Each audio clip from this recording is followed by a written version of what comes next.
नमस्कार दोस्तों, स्वागत है आप सभी का हमारे इस चैनल गरुड़ धर्मार्थ पर। दोस्तों, अगर आप भी अपनी लाइफ में कुछ नया सीखने की चाह रखते हैं, तो इस चैनल को अभी सब्सक्राइब कर लें। दोस्तों, नींबू के उपाय आज से नहीं बल्कि हजारों साल से पहले से प्रयोग किए जा रहे हैं। जो उपाय आज हम आपको बताने जा रहे हैं, नींबू का प्रयोग करके उससे आप अपनी हर समस्या का समाधान पा सकते हैं। यदि आप ज्योतिष शास्त्र, वास्तुशास्त्र की किताबों में जाते हैं और अध्ययन करते हैं, तो नींबू के ऊपर पूरे 11 अध्याय आपको जाएंगे, जिसका मतलब ये है कि नौकरी पाने के लिए नींबू का प्रयोग कैसे आप कर सकते हैं, अपने व्यापार को दौड़ाने के लिए कैसे नींबू का प्रयोग करना चाहिए, एवं यदि आपका शत्रु आपका विनाश करना चाहता है, तो नींबू के उपाय से कैसे आप उल्टा अपने शत्रु का विनाश कर सकते हैं। आपके घर पे नकारात्मक शक्तियां हैं, बुरी शक्तियों का वास है, इन सब को भगाने के लिए नींबू कैसे रामबाण दवा समझा जाता है, इन सब के बारे में आपको वास्तुशास्त्र और ज्योतिष शास्त्र की किताबों में मिल जाएगा।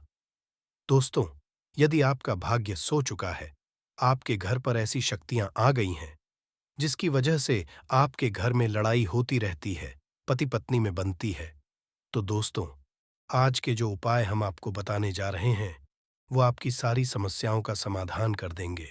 स्वास्थ्य की दृष्टि से नींबू बहुत ज्यादा लाभदायक होता है। साइंस की भाषा में यदि कहें, तो नींबू में विटामिन सी बहुत ज्यादा होता है। एसिडिटी आपको प्रॉब्लम है, पेट खराब रहता है, तो नींबू उसमें रामबाण की तरह काम करता है। और नींबू के अंदर इतनी ताकत होती है कि वो एक से एक बड़ी समस्याओं को चुटकी में खत्म कर सकता है। कई बाधाओं को एकदम सदैव के लिए पास से हटा सकता है। इसलिए यदि आप भी चाहते हैं कि आपके ऊपर माता लक्ष्मी का आशीर्वाद हो, भगवान भोलेनाथ आपको आशीर्वाद दे, तो ये वीडियो बिना भगाए अंत तक देखिएगा, क्योंकि इस वीडियो में आज आपको पता चलेगा कैसे नींबू का उपाय करके आप अपने जीवन की हर परेशानी को खत्म कर सकते हैं। आपको हम एक एक उपाय के बारे में अब बताने जा रहे हैं, इसलिए बहुत गंभीरता से वीडियो को देखिएगा। देखिए दोस्तों, कई लोग ऐसे होते हैं कि वीडियो पूरा नहीं देखते हैं। यकीन मानिए, यदि आपने एक पॉइंट भी मिस कर दिया, तो आप अपना ही नुकसान करेंगे, क्योंकि अधूरा ज्ञान सदैव खतरनाक साबित ही हुआ है। इसलिए वीडियो को अंत तक जरूर देखिएगा। दोस्तों, सबसे पहले तो आप लोग कमेंट बॉक्स में आकर हर हर महादेव लिख दें, क्योंकि यदि भगवा भोलेनाथ ने किसी को आशीर्वाद दे दिया, तो उसका काल भी कुछ नहीं बिगाड़ सकता। और वीडियो लाइक करके तुरंत चैनल को सब्सक्राइब कर दे। दोस्तों, हर हर महादेव कमेंट बॉक्स में लिखना मत भूलिएगा।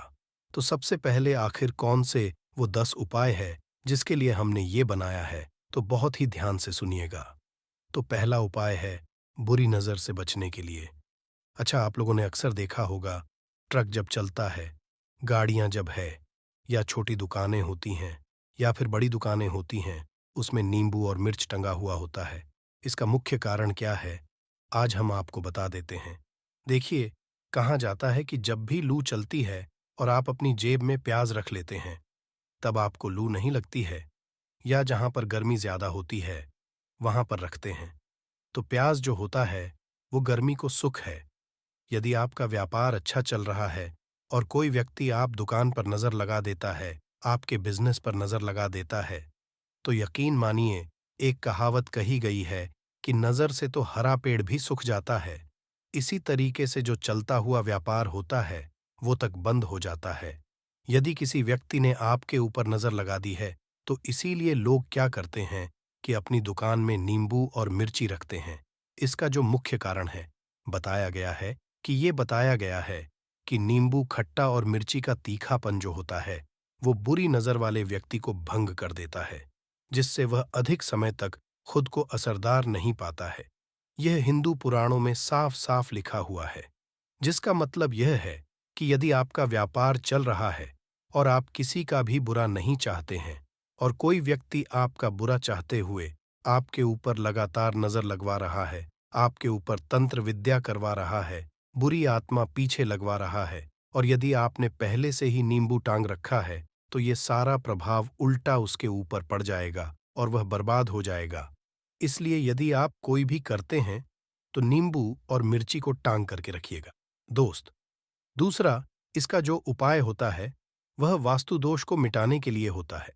वास्तु ज्ञान में यदि आप अध्ययन करते हैं तो उसमें एक चैप्टर है, पूरे नींबू के ऊपर लिखा हुआ है, मतलब एक अध्याय पूरा चैप्टर लिखा हुआ है। वास्तु की यदि आप किताब लेकर हैं, उसमें अध्याय नंबर 21 पे जाइए। वहां पर नींबू के बारे में साफ साफ लिखा हुआ है। जिस घर में भी नींबू का पेड़ होता है वहां पर नकारात्मक ऊर्जा कभी भी अपना सक्रियपन नहीं कर है। नींबू के आसपास का वातावरण शुद्ध रहता है। नींबू घर के वातावरण को एकदम सकारात्मक शक्तियों से भर देता है। दोस्त, तो किसी व्यक्ति के घर पर यदि नकारात्मक शक्तियों का वास हो चुका है तो यकीन मानिए उसके घर कभी भी बरकत नहीं हो सकती है। उसके घर के लोग आपस में लड़ाई करते रहेंगे, धन के सारे मार्ग बंद हो जाएंगे, घर के खर्चे बढ़ जाएंगे, कर्ज के माया जाल में वो फंसता चला जाएगा। परंतु यदि आपके घर पर नींबू का पेड़ है तो आपके घर में केवल सकारात्मक शक्तियां आएंगी। आपके घर का वातावरण बहुत अच्छा बना रहेगा। घर के आपसी लोगों में सदैव बनती रहेगी। सरल भाषा में बता दोस्तों, आप लोगों ने देखा होगा कई ऐसे घर होते हैं जिसमें आपस लड़ाई ये होती रहती है। घर में कभी भी बरकत नहीं होती, और जिस घर की बरकत नहीं होती है वो घर कभी भी आगे नहीं बढ़ पाता है। इसके लिए सबसे बड़ा जो समझा गया है, वास्तु दोष को मिटाने के लिए वो समझा गया है नींबू के पेड़ को। मतलब यदि आपके घर में नींबू का पेड़ हो, चाहे गमले में लगा लीजिए, चाहे अपनी जमीन में लगा लीजिए, आपके घर में कभी भी नकारात्मक शक्तियों का वास नहीं होगा।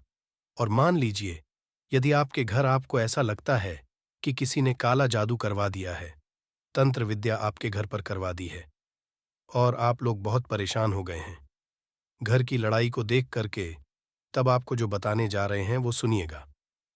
पहले तो आप लोग हो सके तो नींबू का पेड़ लगा लीजिए। नींबू तो रातों रात उगता नहीं है, इसके लिए आपको थोड़ा इंतजार करना होगा। धीरे धीरे नींबू का पेड़ बढ़ना शुरू हो जाएगा। जब जब नींबू बढ़ता जाएगा आपके घर पर सकारात्मक ऊर्जा का वास हो जाएगा, यानी कि माता का वास हो जाएगा और नकारात्मक शक्ति का अंत हो जाएगा। तो इसका दूसरा उपाय ये बताया गया है कि हिंदू पुराणों के हिसाब से कि आपको अपने घर के चारों एक एक नींबू रखना है। आपको उल्टी दिशा में, मतलब सीधी दिशा में नहीं, बाएं दिशा से 7 चक्कर मारने हैं। शनिवार के दिन करना है और ये नींबू ले जाकर कि किसी भी नदी या तालाब में बहा देना है। ये 4 नींबू यदि आप नदी और तालाब में बहा दिए, आपके घर में जो भी प्रभाव था, बुरी नजर थी, तंत्र विद्या किसी ने करवा रखी थी, बुरी आत्मा थी, नकारात्मक शक्तियों का वास था, वो सब कुछ खत्म हो जाएगा। उन्हीं नींबू के साथ वो चला जाएगा। वो नींबू अपने आप इतनी ताकत रखते हैं कि वो अपने आप में उन नकारात्मक शक्तियों को रख लेते हैं और अपने साथ में बहा ले जाते हैं। इसलिए कोशिश कीजिए तालाब या बहती नदी में ही बहाइएगा। दोस्तों, नींबू का तीसरा उपाय जो है वो सफलता के लिए समझा गया है। मतलब आप लोग यदि नौकरी की तैयारी कर रहे हैं या नौकरी कर रहे हैं, आपको प्रमोशन नहीं मिल रहा है, आप लोग कर्ज के मायाजाल में फंसे हुए हैं, तो अब आपको एक एक चीज करके हम बहुत आराम से समझाने जा रहे हैं, तो बहुत ध्यान से सुनिएगा। परंतु अभी तक आपने वीडियो को लाइक नहीं किया है तो वीडियो को तुरंत लाइक कर दीजिएगा। देखिए, यदि आप बहुत मेहनत करते हैं, आपको आपको मेहनत का परिणाम, आपको फल नहीं मिल रहा है और आप थक चुके हैं, आप नौकरी की तैयारी कर रहे हैं परंतु आपको नहीं मिल पा रही है, आप इंटरव्यू तो देने जाते हैं परंतु इंटरव्यू में आपका सिलेक्शन नहीं होता है, तो इसके लिए वास्तु ज्ञान में साफ साफ लिखा हुआ है, आपको हनुमान जी के मंदिर में जाना है। बहुत ध्यान रखिएगा, ये मंगलवार का दिन ही होना चाहिए। जब आप लोग जाएं हनुमान जी के मंदिर में, 1 नींबू और 4 लोग हनुमान जी के में जब प्रवेश आप करें तो मैं 4 लौंग को गाड़ दें और वहां पर बैठ जाए, पालती मार के आराम से बैठ जाएं और हनुमान चालीसा का पाठ करें। चालीसा का पाठ करते हुए आपको इस नींबू को, जिसमें हमने 4 लौंग गाड़ी है, उसको भगवान हनुमान जी महाराज को अर्पित कर दें।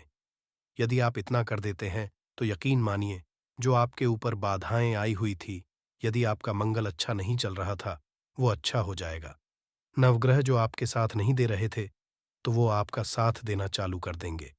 दुर्भाग्य जो आपके पीछे पड़ा हुआ था वो में बदल जाएगा। परंतु हनुमान चालीसा मन में पढ़िएगा, बोलकर मत पढ़िएगा। यदि आप लोग जी महाराज के सामने जाकर इतना उपाय कर देते हैं, तो यकीन मानिए, आपके जीवन में यदि आप कंपटीशन की तैयारी कर रहे हैं, तो आपको नौकरी मिल सकती है। नौकरी कर रहे हो, तो प्रमोशन मिल सकता है और हर तरीके की सफलता मिल सकती है, जिसके लिए आप लोग तरस रहे थे। दोस्त बात करते हैं चौथे उपाय की। यदि आपके घर में कोई छोटा बच्चा है या बड़ा बुजुर्ग है, या आप मान लीजिए और आपको नजर लगे, तो आपको क्या करना चाहिए? इसमें नींबू का ही उपयोग समझा गया है। यदि आपके घर पे कोई छोटा बच्चा है, आप हैं या आपके घर में कोई बड़ा बुजुर्ग है, और ऐसा लगता है आपको कि किसी ने नजर लगा दी है, जिससे आपकी तबीयत खराब रहती है, ऐसे में एक नींबू लीजिए और सर के ऊपर से 7 बार घुमाइए। केवल एक नींबू लेना है और ऐसे चाकू का प्रयोग कीजिए जिसका कभी उपाय ना हुआ हो। उस चाकू से उस नींबू को 2 भागों में काट दीजिए और इसको ले जाकर घर के बाहर, घर से कहीं भी दूर में जमीन में गाड़ दीजिए। केवल इतना कर दीजिए, जो भी आपके ऊपर नजर लगी हुई होगी, वो नींबू अपने साथ उतार ले जाएगा और आपके ऊपर से वो नजर उतर जाएगी। 205वां वास्तुशास्त्र के अध्याय नंबर 31 में साफ साफ लिखा हुआ है, व्यापार के लाभ जिसमें प्रयोग होगा नींबू। ये एक अध्याय है जिसको यदि आप लोग पढ़ते हैं, तो इसमें आप लोग ये पाते हैं नींबू का। यदि आप लोग सही तरीके से उपाय करते हैं, तो आपको अपने व्यापार में वृद्धि देखने को मिलेगी। देखिए, अब आपको क्या है, पहले तो ये लीजिए। कई लोग व्यापार जो करते हैं, उनका व्यापार जब चल रहा होता है, तो कई लोग नजर लगा देते हैं, जिसकी वजह से उनका व्यापार एकदम रुक जाता है और वो थक जाते हैं कि यार अब क्या करें, अब तो हम फंस गए। तो दोस्तों, इसका बहुत सरल सा उपाय है। एक नींबू को लीजिए। एक नींबू को लेने बाद आपको अपनी दुकान में इसको एक चाकू से काट लेना है। वो भी 4 टुकड़ों में अपनी दुकान के 4 भाग में उस नींबू को रख दीजिए। सुबह के वक्त ये कीजिए और शाम के वक्त उन 4 भागों को उठा लीजिए। सुबह के वक्त 10 बजे, 11 बजे भी कर सकते हैं। शाम को 7 बजे के बाद आपको उठाना है। इनको अलग अलग 4 लाल कपड़ों में बांधना है और ले जाकर के किसी भी नदी में बहा देना है। आप मान लीजिए, इससे ये होगा कि आपकी दुकान पर किसी ने नजर लगा दी थी। आप लोग तंग आ गए थे कि आपकी दुकान चल नहीं रही थी, और यदि आप इतना उपाय कर लेते हैं नींबू के साथ, तो यकीन मानिए, वो जो नजर लगी हुई थी, वो जो नकारात्मक शक्तियां आपके पीछे पड़ गई थीं, वो कोसों दूर हो जाएगी। इतना उपाय करने के बाद आपकी दुकान से हट जाती है और आपका व्यापार घोड़े की तरह दौड़ने लग जाता है। ये वास्तु ज्ञान में भी लिखा हुआ है। वास्तुशास्त्र दोस्त, अब आपको छठे नंबर की बात बताने जा रहे हैं, मतलब भाग्य को चमकाने का उपाय। मान लीजिए, आपका भाग्य आपका साथ नहीं दे रहा है। आप लोग थक चुके हैं। भाग्य का साथ न मिलने की वजह से आप लोग बहुत मेहनत करते हैं, परंतु आप लोग थक चुके हैं। मेहनत करके आपको परिणाम ठीक से नहीं मिल पा रहा है। तो यकीन मान लीजिए दोस्तों, किसी न किसी ने आपके ऊपर टोटका करवा रखा है। आप नौकर तैयारी कर करके थक चुके हैं और आपको नौकरी नहीं मिल पा रही है। और इसी तरीके की बातें हो रही हैं कि आप लोग बहुत परेशान हो गए हैं, शादी नहीं हो रही है और व्यापार नहीं चल रहा है। तो इसके लिए बहुत आसान आपको जो हम उपाय या तरीका बताने जा रहे हैं, वो ध्यान से सुनिएगा। देखिए, ऐसा है कि आप लोग यदि नौकरी कर रहे हैं और आपका सिलेक्शन नहीं हो पा रहा है और व्यापार में वृद्धि नहीं हो पा रही है और घर आपका बन नहीं पा रहा है और आप लोगों को नकारात्मक शक्तियों का प्रभाव दिख रहा है, आपके अंदर का वास होता चला जा रहा है, तो केवल आपको यह करना है कि एक नींबू लेना है, उसको गंगा जल से अच्छी तरीके से धो लेना है। आप लोगों को करना यह है कि इस नींबू को धोने के बाद आपको 108 बार इस मंत्र का जाप करना है। यह मंत्र है AUM श्री हनुमताई नमः। यदि इस मंत्र का आप लोग 108 बार जाप कर लेते हैं और इसमें आप लोग 4 लौंग काट देते हैं, तो मान लीजिए आप नौकरी की तैयारी के लिए जा रहे हैं, इंटरव्यू के लिए जा रहे हैं। इस नींबू को अपने बैग में रख लीजिए, अपने पर्स में रख लीजिए या फिर अपनी जेब में रख लीजिए। आप लोग कोई पेपर देने जा रहे हैं, तो ऐसे में पेपर के ये सब अंदर ले जाने नहीं देते हैं, तो अपने बैग में रख कर के ले जाइए। यकीन मानिए, जो दुर्भाग्य आपके पीछे पड़ा हुआ था, वो आपके भाग्य के रूप में बदल जाएगा। यदि आप नौकरी के लिए, इंटरव्यू के लिए जा रहे हैं, तो आपका वहां होना चाहिए। हिंदू पुराणों में साफ साफ लिखा हुआ है, इस प्रक्रिया में आपका 3 से 4 रुपये का खर्चा है। परंतु यकीन मानिए, इस प्रक्रिया को करने के बाद आपका जीवन संभल सकता है। ओम श्री हनुमते नमः एक ऐसा जाप है जिससे मान लीजिए, यदि आपका मंगल कमजोर था तो वो मंगल तुरंत मजबूत होता जाएगा। परंतु इसका आपको 108 बार जाप करना होगा, क्योंकि हनुमंत जी महाराज को 108 नंबर बहुत ज्यादा पसंद है। 108 कोई भी क्रिया आप हनुमान जी के लिए करते हैं तो वही होता। और ये क्रिया आप लोग नौकरी के सिलेक्शन के वक्त करते हैं, इंटरव्यू के वक्त करते हैं, अपने कंपटीशन के वक्त करते हैं, तो आपको सफलता मिलना तय समझा जाता है। दोस्तों, 7वां उपाय है रोगी से मुक्ति हेतु। यह अध्याय आपको वास्तु ज्ञान के 41 नंबर पेज पर मिल जाएगा। मतलब मान लीजिए, अब आप घर में कोई ऐसा रोगी व्यक्ति है जो दवाई करा करा कर थक गया है, अस्पताल जा जाकर पक गया है और उसका रोग ठीक नहीं हो रहा है। वो परेशान चुका है कि अब मैं क्या करूं। तो आपको हम टोटका बताने जा रहे हैं। वो केवल आप शनिवार के दिन कर सकते हैं। आपको शनिवार के दिन ये करना है कि उस रोगी व्यक्ति के ऊपर से नींबू 7 बार उतारना है। मतलब सिर से लेकर पांव तक इस नींबू को 7 बार उतारना है। फिर एक चाकू लेना है, उस चाकू को 21 बार उतारना है। ध्यान रखिएगा, ये सारी प्रक्रिया जो आप करेंगे शाम का होना चाहिए, शनिवार के दिन। यदि आप शनिवार के दिन करते हैं तो 100% ये काम करेगा ही करेगा। आपने 7 बार नींबू उतारा, 21 चाकू उतारा, ऊपर से नीचे। अब आपको उस चाकू से उस नींबू के 4 टुकड़े करने हैं और किसी चौराहे पर जाना है जहां पर 4 रास्ते हो, दाहिने बाहिने आगे पीछे। वहां पर अलग अलग दिशाओं में इन 4 तरीके के नींबू को फेंक देना है और रात के वक्त ही करना है। मतलब 7 बजे ये प्रक्रिया करिए, 9 बजे तक इस नींबू को ले जाकर के फेंक दीजिए। यदि आप इतना होते हैं उस रोगी के ऊपर, यदि कोई बुरी आत्मा का वास होगा, मान लीजिए तंत्र मंत्र कर रखा हो आपके घर के बच्चे के ऊपर, आपके ऊपर या किसी के ऊपर भी, वो नकारात्मक शक्तियां उससे अपना वास हटा लेंगी और वो व्यक्ति ठीक हो जाएगा। रोगी के ऊपर यदि बुरी आत्मा ने अपना वास कर रखा है, वो आत्मा जरूर उसका पीछा छोड़ देगी।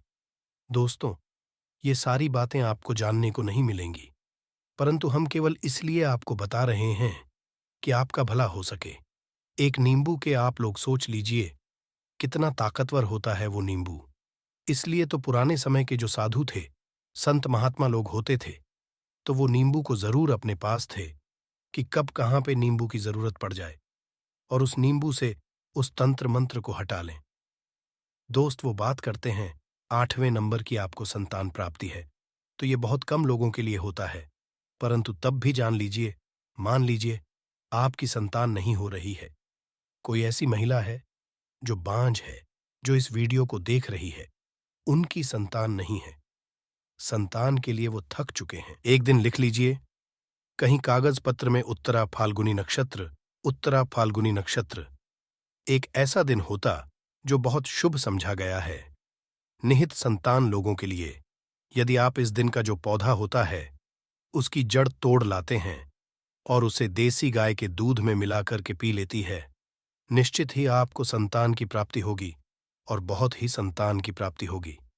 इतना करने के बाद आपके जीवन में, यदि आप लोग दवाई करा करा के थक चुके थे, लाखों रुपए खर्च कर चुके थे, यकीन मानिए केवल एक प्रक्रिया ये कर लीजिए, आपके जीवन में आपको संतान की प्राप्ति जरूर हो जाएगी।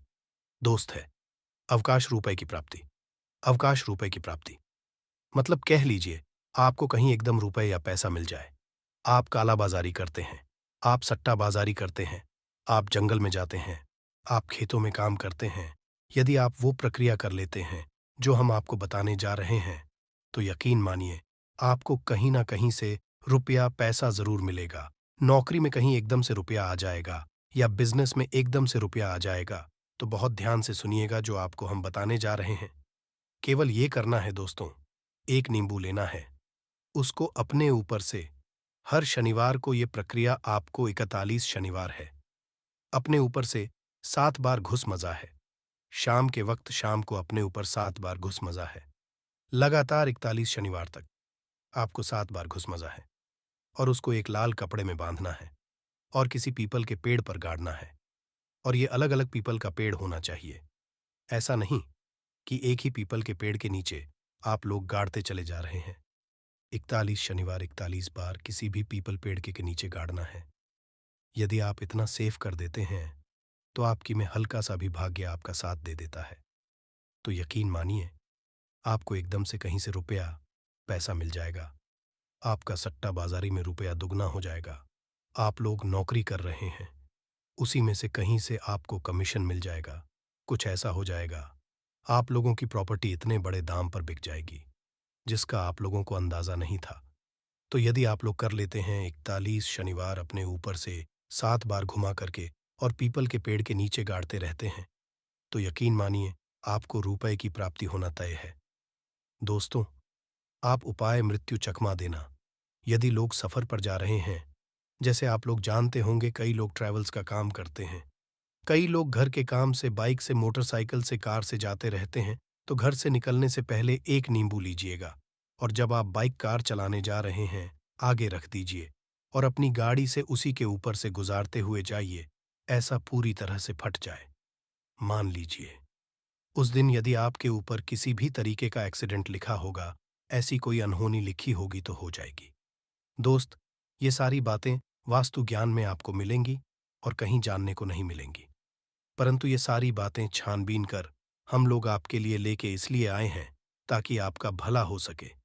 इन्हें प्रत्येक घर में प्रतिदिन पूजा पाठ करने की परंपरा है और इसके लिए सभी अपने घरों में अपने आराध्य का छोटा सा ही क्यों ना हो, परंतु के मंदिर जरूर ही बनाते हैं। नियमित पूजा पाठ करने से न केवल मानसिक शांति मिलती है बल्कि पूरे घर में सकारात्मक ऊर्जा भी व्याप्त हो जाती है।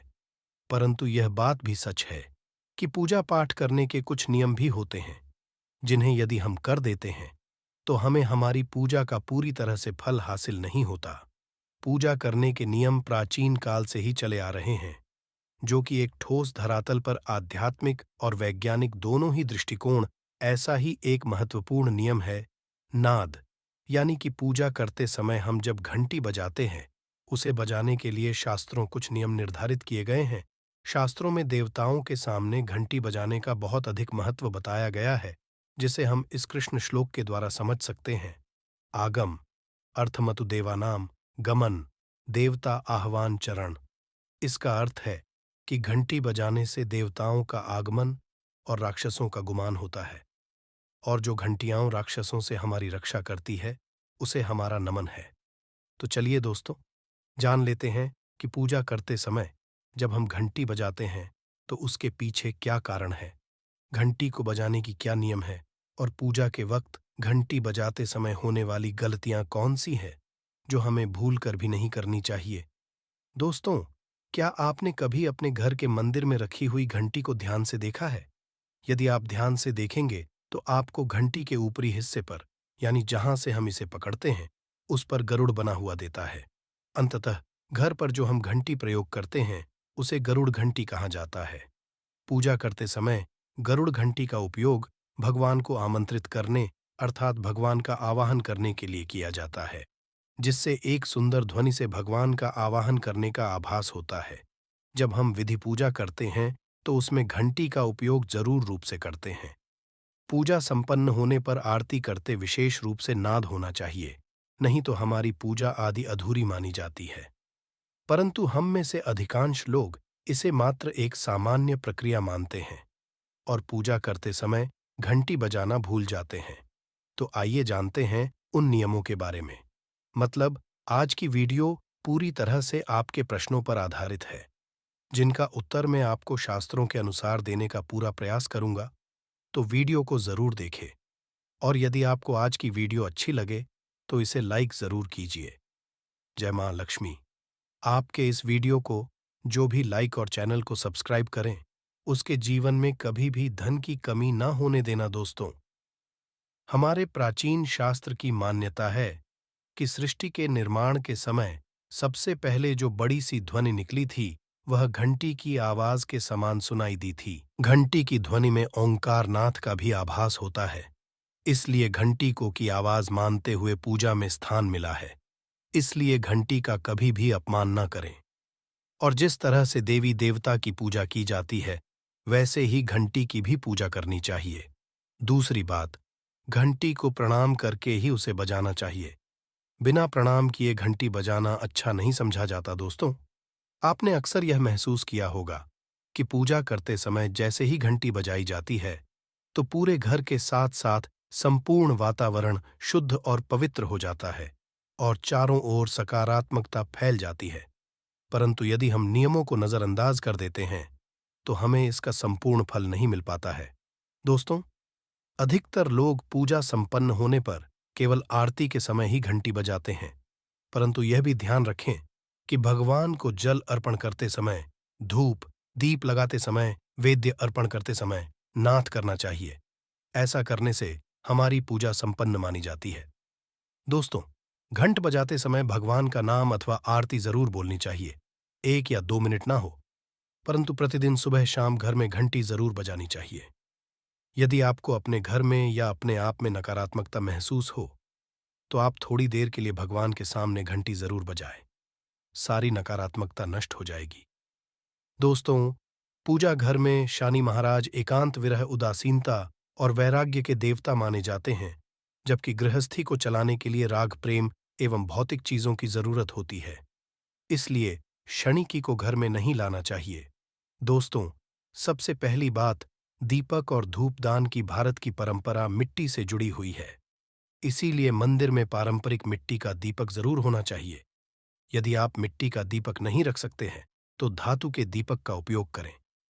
यदि भगवान में आपकी आस्था ज्यादा हो, तो आप उपला रखकर गुड़ और घी का धूप भी दे सकते हैं। ऐसा करने से घर में सुख शांति बनी रहती है। दूसरी, मंदिर में स्वास्तिक जरूर होना चाहिए। या तो आप इसे बना लें, क्योंकि स्वास्तिक आपके घर की शक्ति, सौभाग्य, समृद्धि और शुभता का प्रतीक समझा जाता है। यही मुख्य कारण है कि कोई भी शुभ कार्य करने से पहले स्वास्तिक का चिन्ह जरूर बनाया जाता है। तीसरी चीज है कलश। भगवान श्री कृष्णा कहते हैं, कलश सुख और समृद्धि का प्रतीक है। अपने मंदिर में रोली कुमकुम से स्वस्तिक बनाकर उस पर मंगल कलश जरूर रखे।